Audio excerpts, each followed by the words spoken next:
వల్ల అవ్వచ్చు, లేదంటే పోస్ట్ మ్యారేజ్ ఇప్పుడు నీకంటే గీత ఎక్కువ ఎర్న్ చేస్తుందని అవును. కైండ్ ఆఫ్ ఒక లేనిపోని ఒక ఇది బిల్డ్ యాహ్! చేస్తారు. అదే డెఫినెట్‌గా ఉంటుంది 100%. సో, నాతో మా ఇద్దరు ఎప్పుడో ఒక జరిగిన మా డిస్కషన్ నాకు బాగా గుర్తు. ఇట్స్ లైక్ ఒక సినిమాని తీయాలి అంటే మనం తక్కువలో తక్కువ 2 నెల్లో, 3 నెలల్లో కథ రాస్తాం. తక్కువలో తక్కువ. నెల రోజుల్లో అయితే రాయటం నాకు తెలీదు. 3 నెలలు అనుకుందాం తక్కువ. ఆ సినిమాని కథ రాసిన తర్వాత ఏది ప్రొడ్యూసర్ దొరికిన తర్వాత, ప్రొడ్యూసర్ దొరికేదైతే అది 2, 3 సంవత్సరాలు ఏసుకోవచ్చు వదిలేద్దాం.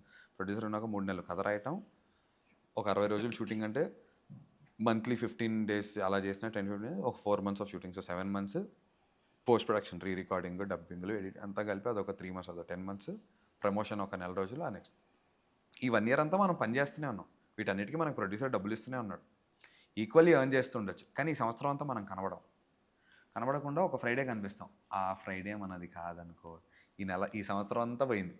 ఎ ఇక్కడ కూడా ఇక్కడ నుంచి మళ్ళీ ఇంకో సంవత్సరం.